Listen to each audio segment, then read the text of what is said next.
potagistes et bienvenue sur cette toute nouvelle vidéo. Alors comme vous voyez, je ne suis pas chez moi dans mon potager, mais je suis dans un autre potager qui est vraiment magnifique au Québec. Donc vraiment dans une région superbe et surtout en compagnie d'une super personne qui est Karine, qui a créé sa chaîne il y a très peu de temps, qui s'appelle Passion Plantes et Potager. Donc merci Karine pour ouvrir ton jardin pour moi, tout simplement, pour pouvoir visiter ton potager, voir comment tu fais au Québec. Et si tu es d'accord de nous toucher deux, trois mots de comment tu fais pour faire pousser ces magnifiques légumes dans ton pays. Mon Dieu, complètement différente en Europe. Conditions climatiques, météo, évidemment, complètement différentes. Disponibilité aussi de ce qui est disponible ici versus en Europe. Que ce soit des engrais naturels ou peu importe, tout est complètement différent pour finalement arriver à un résultat quand même semblable. Plus que semblable, oui. C'est vraiment magnifique, vraiment magnifique. C'est tout simplement des plantes qu'on peut voir aussi chez nous, en France, en Belgique, en Suisse. Souvent les mêmes variétés en plus. Et c'est vrai que tu me parlais aussi juste avant qu'on filme des variétés, et on a souvent même les mêmes variétés et qui poussent de la même manière, qu'on soit dans notre continent en Europe ou ici, comme chez toi, au Québec. Moi, je suis complètement au sud du Québec, donc la région la plus chaude du Québec. Ça m'offre des avantages, évidemment. J'ai une saison plus longue, mais j'ai des désavantages aussi. J'ai des maladies, des animaux ravageurs aussi. J'ai un peu de tout qui est complètement différent. Fait que mes défis sont complètement différents de l'Europe aussi. C'est aussi pour ça que j'avais ouvert ma chaîne, moi aussi. C'était pour pouvoir partager ça aussi, autant avec les Québécois, autant avec les Européens, qui seraient un peu curieux de voir les différences aussi entre les deux. Et c'est vrai que tu me parlais des animaux, un peu des ravageurs. Et en venant chez toi, j'ai pu voir une marmotte, pas très loin, juste là-bas, qui se baladait. Et ça va m'expliquer comment tu fais pour lutter contre les marmottes. Tu parlais aussi des castors qui pouvaient venir dans ton potager. Donc ça va nous toucher deux, trois mots, comment tu luttes contre ces ravageurs. Alors on dit ravageurs parce que c'est au potager, en fin de compte c'est des animaux magnifiques. Mais comment tu fais pour qu'ils évitent de tout simplement grignoter et venir manger tes légumes? Ma première astuce, c'était évidemment les cages de grillage. J'ai des cages en grillage sur les côtés que vous allez voir. Tantôt, on va vous faire visiter un petit peu.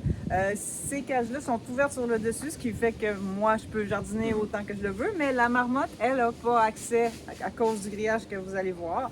Le castor non plus, il ne peut pas grimper sur ça. Ça grimpe pas beaucoup un castor, ça me protège de ça. Par contre, j'ai une famille de lièvres que je ne sais pas qu'est-ce que ça va donner. Je verrai, ils sont tout bébés pour le moment. Juste ici, en bas de ma table que je fais la culture en bac, j'ai ici un terrier de lièvres. Donc c'est une des raisons pourquoi j'ai du grillage. Les lièvres qui viennent chez moi, puis je pense que c'est une femelle parce qu'elle a eu une petite portée ce printemps. Des petits lièvres qui se promènent. Effectivement, et vraiment juste en dessous de ton potager du coup. Les défis à chaque année changent, puis à chaque année aussi, c'est des nouveaux défis, surtout avec les changements climatiques, parce que ça change beaucoup.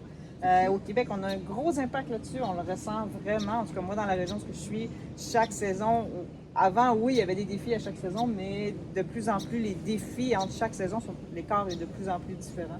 Alors c'est vrai que nous, on se rend compte aussi, par exemple, ce printemps 2024 que nous avons eu, qui était vraiment riche de pluie. On a eu beaucoup de pluie. Est-ce que des fois, toi aussi, ici au Québec, tu peux avoir beaucoup de pluie, de neige? Est-ce que tu as aussi du soleil, en fin de compte, chez toi au Québec? Parce que des fois, on a l'impression qu'au Québec, il n'y a pas de soleil. Est-ce que du coup, tu as aussi du soleil pour faire pousser ces beaux légumes? Moi où je suis dans une région caniculaire du Québec. On a des canicules très, très régulièrement. Les hivers, il y a quelques années encore, on avait des hivers avec beaucoup de neige. On avait une épaisse couverture de neige qui nous permettait d'éliminer en quelque sorte quelques maladies ou quelques insectes ravageurs à chaque année et à chaque printemps. On avait plus la paix. Mais là, depuis qu'on a de moins en moins d'hiver, cette année, j'ai presque pas eu de neige dans ma région. Ce qui fait que les étés sont de plus en plus difficiles, surtout avec les insectes ravageurs. Puis les maladies aussi, on a des maladies qui apparaissent qu'on n'avait pas ou très peu avant. Autant pour nous, pour les plantes, même pour les animaux aussi. Ça, on le voit vraiment beaucoup. Ok. Donc tu veux dire que le froid que tu connais ici, je connaissais à l'époque, ça évitait un peu les maladies sur tes plantes potagères. Alors ça c'est vrai que c'est très intéressant parce que nous on a un hiver parfois rigoureux, mais pas comme ici, on ne dépasse pas les -10, les -20 comme des fois on peut voir au Canada. Et ces températures que tu voyais avant, bah, tu disais que ça pouvait vraiment diminuer les maladies qu'on pouvait Oui. voir sur tes plantes. Oui. Donc effectivement, donc c'est intéressant de comprendre ça, hein, cette réalité au Québec que nous on n'a pas. Au contraire, on a quand même pas mal de maladies en fin de compte chez nous, dans notre continent vu à l'Europe. Hein. Donc ouais, hyper intéressant de nous partager Important cette de information-là. préciser, c'est pas qu'on n'a pas les maladies que vous avez en Europe, comme les mildiou, on l'a eu avant vous, mais on les avait moins. Il y avait un impact moindre. Mais là, avec les changements climatiques, ces maladies-là qui avaient un petit impact, l'impact devient Bien plus grand, de plus en plus comme chez nous en potentiel. fin de compte. Ok, bon, en tout cas, merci Karine pour ces informations. Est-ce que tu es d'accord qu'on fasse une petite visite de ton potager, quelques cultures Avec ensemble? plaisir. Ok, bah alors c'est parti, on y va. Voilà, c'est parti donc pour cette visite de potager québécois, hein, dans le potager de Karine. Donc merci encore Karine pour bah, partager, faire une visite de tes cultures. Donc là, bah, c'est des courgettes. Oui, oui. Au Québec, on les appelle zucchini. Ok. Mais moi, quand je les cultive, je triche un petit peu. Je prends une variété qui est résistante à l'oïdium. Ah ouais, c'est vrai que ça se voit. Hein. Oui, oui, On voit vraiment, ça fait une grosse les feuilles. différence. Un plant vraiment très sain, aucune maladie apparente. Moi, je le recommande à tous les potagistes d'essayer les variétés résistantes parce que vraiment, ça fait une grosse différence. Le temps qu'on a disponible, le moins de fongicides qu'on a utilisés, que ce soit naturel ou non, vraiment, ça donne des bonnes cultures, ça donne des beaux plants. Moi, je le recommande à tout le monde. L'astuce aussi pour en avoir tout au long de la saison, ben, c'est de se préparer d'autres petits semis à l'avance pour remplacer les plants quand ils arrivent comme ça bientôt à la fin. On voit qu'il y a commence à avoir de moins en moins de fleurs. Moi, c'est ce que je fais, c'est ma petite astuce. Donc là, tu vas renouveler ce pied de vais courgette avec un nouveau. c'est ça. Et avec la même variété, celle Oui. qui protège un peu de l'odium. Même sachet de cet été. semis. Le même sachet en plus. Donc, je vais avoir encore la même chose qui va grandir après. Et encore une fois, la preuve est là, hein, vraiment Oui. un feuillage vraiment très vert foncé, aucune trace d'odium. On voit quand même qu'on arrive petit à petit à la fin Oui. quand même de la floraison, de la récolte de ce pied de courgette. Et donc c'est pour ça que tu vas renouveler là, mais encore une fois, magnifique pied de courgette. Et du coup, qu'est-ce que tu as d'autre comme culture là? J'imagine que c'est des carottes. Ici, oui, j'avais fait un test de repiquage des carottes. Je l'expérimente. Je n'ai aucune idée de ce que ça va donner éventuellement. Ok. Donc ici, c'était quelques carottes que j'avais tenté de repiquer. Jusqu'à maintenant, en tout cas, ça pousse très, très Wow, bien. wow. Je sais pas qu'est-ce que ça va donner dans le sol à l'automne, mais je les laisse aller pour avoir l'expérience pour le plaisir. Ouais. C'est vrai que nous, on n'a pas trop l'habitude de repiquer. En tout cas, moi, dans mon potager, j'ai pas l'habitude de repiquer les carottes. Hein. Je vais les semer dans ma terre et après, je vais éclaircir petit à petit. Mais on voit en tout cas que repiquer ici, ça fonctionne. Hein. C'est vraiment un beau feuillage. On voit qu'ils ont une belle énergie, une belle force pour bien pousser. Donc, ça évite l'éclaircissage. Moi, c'est ce que j'aimais. Je vais voir le résultat après ça, qu'est-ce que ça va donner une fois bah, qu'on tu va nous continuer. diras alors. Hein. Tu nous Oui, montreras en image. j'ai une vidéo de prévue pour Ah ça. bah super, parfait, merci. Et puis là, vraiment, alors là, c'est Les des poivrons. Des Ah, poivrons. ça, au Québec, on arrive à faire pousser des poivrons. Oui, Alors ça, tu vois, par exemple, moi, je pensais pas. Je pensais même pas qu'ils sont en retard, mes poivrons. Ils sont en retard parce que j'ai eu une carence, une fin d'azote. Il y en a ici qui s'en vient bientôt.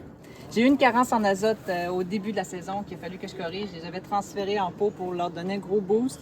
Ils ont repris, donc je les ai ramenés dans mon potager. Là, ça va bien, ils reprennent, ils fleurissent, je vais avoir une production. Mais oui, ça fonctionne très bien les poivrons au Québec. Alors, c'est vrai que c'est fou parce que c'est vrai que c'est une culture qu'on fait beaucoup pousser au sud de la France, dans des endroits vraiment très très chauds. Donc moi, dans mon esprit, j'ai pas l'impression qu'on pouvait faire pousser des poivrons au Québec.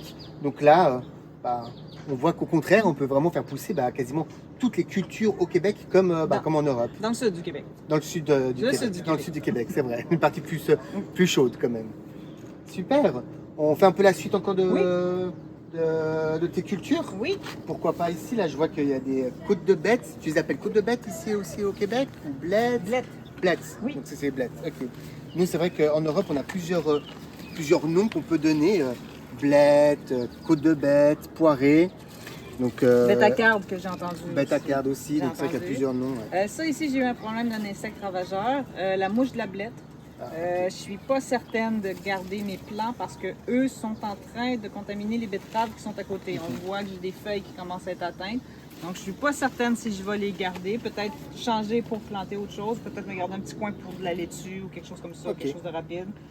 J'étais encore en réflexion là-dessus. Rendu à la fin de la saison, je ne sais pas qu'est-ce que ça va donner. Et je vois que le feuillage est quand même, enfin, il se fait pas trop piquerer par les oiseaux. Est-ce que tu as une belle pression d'oiseaux ici ou tu es encore un peu à l'abri de ces ravageurs là? Moi, l'endroit où je suis, j'habite au bord de l'eau, j'ai énormément d'insectes. Donc, les oiseaux ont beaucoup de choses à manger autres que les cultures. C'est rare qu'ils vont s'attaquer aux plantes, à l'exception de mes bulbes d'oignons. Puis même encore là, je ne suis pas certaine que ce soit les oiseaux.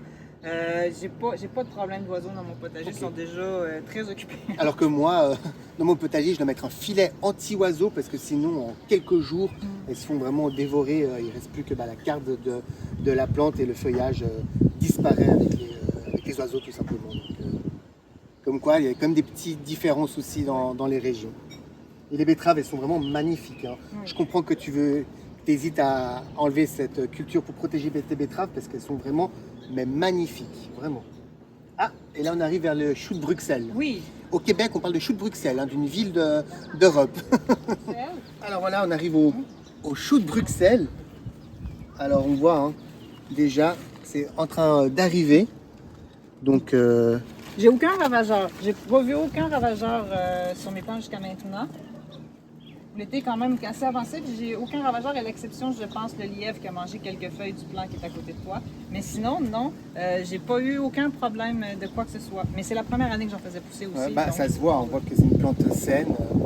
Et je pense qu'on aura une jolie récolte bientôt. Oui, ça se congèle bien en plus. En plus, effectivement. Oui. Oula, là on va arriver vers les tomates et concombres. Oh, ça c'est des cultures qu'on apprécie beaucoup en Europe. Donc j'ai hâte de voir tes concombres et tes tomates. Allez, on y va.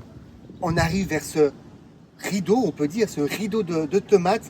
Et je t'avoue, Karine, j'ai envie de goûter une tomate. Incroyable. Tomate québécoise. Le goût, ouais. Les tomates québécoises qui ont un goût aussi extraordinaire. Hein. Cette variété-là, c'est la variété Sweet 100. C'est une variété très populaire aussi ici. Ah ouais. Qui produit beaucoup, beaucoup. Aussi, ça produit en grosses grappes comme ça. C'est ça, on se voit. Hein, on voit que tu as des cultures. J'avoue, hein, mes enfants ont déjà mangé quelques récoltes que tu nous as fait. Et merci encore, Karine.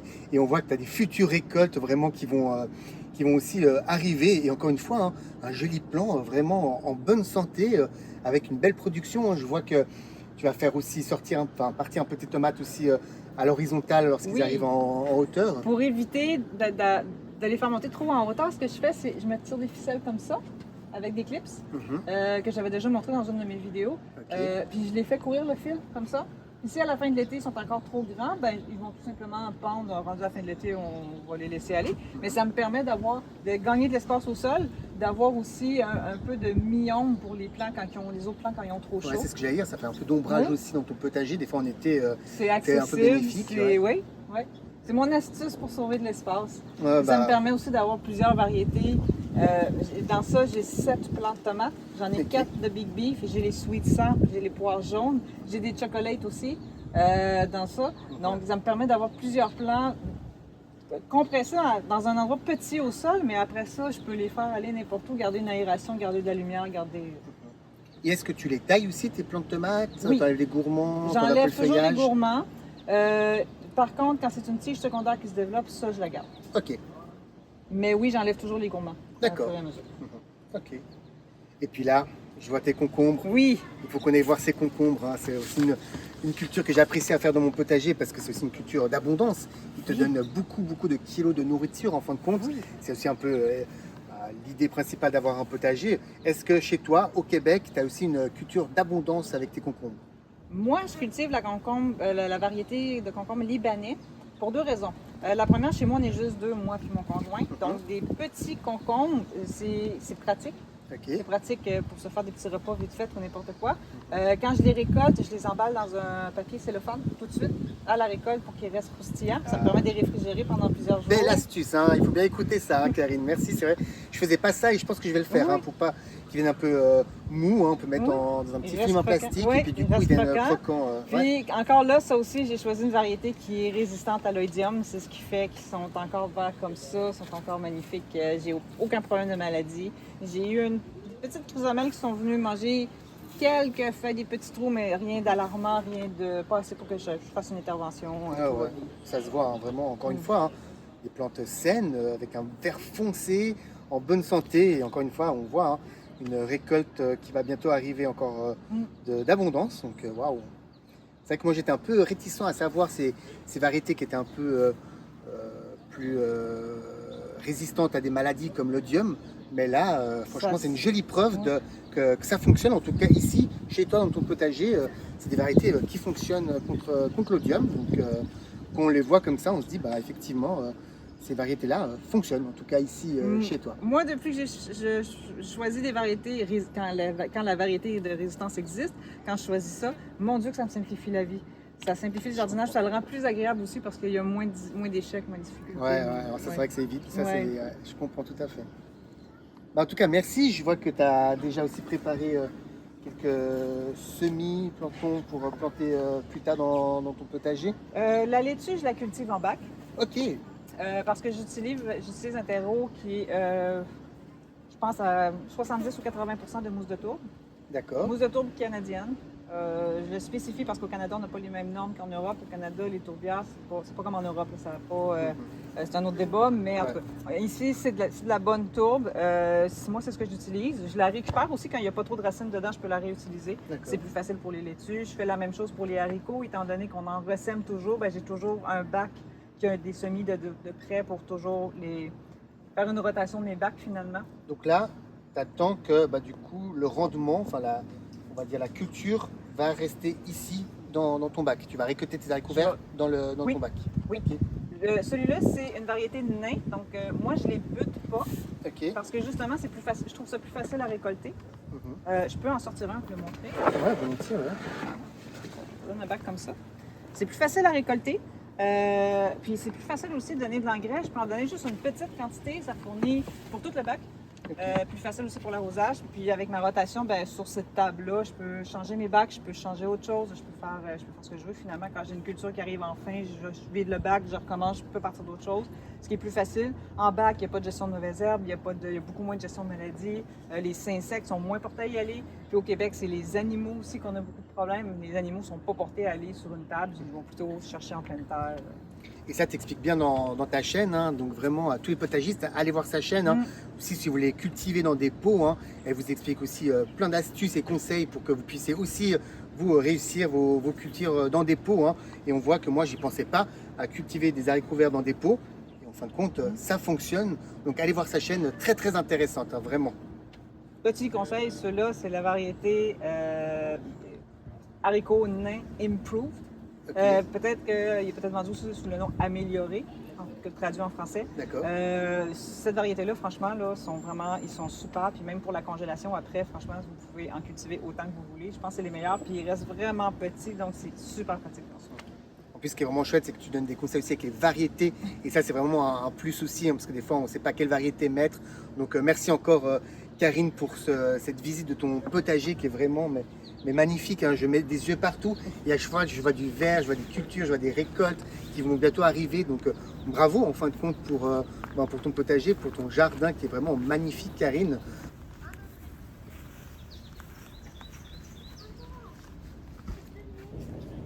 Voilà les potagistes, nous arrivons à la fin de cette vidéo consacrée à un potager au Québec, hein, dans le jardin de Karine. Merci encore Karine de nous avoir ouvert tes portes dans ton jardin qui est vraiment fabuleux. Je t'avoue qu'avant de venir ici, je ne pensais pas qu'on pouvait faire pousser toutes ces cultures au Québec et en fin de compte, on peut. Donc merci encore pour cette rencontre et cette découverte d'un potager au Québec. Merci à toi d'être venu visiter. Bien heureuse de t'avoir accueilli. Merci, hein, c'est réciproque, vraiment, vraiment. Et je vais aussi vous dire, potagistes, abonnez-vous à sa chaîne, si tu veux toucher un mot sur ta chaîne YouTube. Passion plantes et potagers, je vous transfère toutes les connaissances que j'ai. Je parle autant des plantes que des maladies qui peuvent les affecter, que de trucs de culture. Je parle aussi des sols, je parle de plein de choses. Abonnez-vous, Passion plantes et potagers. Le lien va être en description de cette vidéo. Super, donc voilà les potagistes, je compte vraiment sur vous. Abonnez-vous à sa chaîne et puis je vous dis à tout bientôt pour une toute nouvelle vidéo. Allez, ciao les potagistes!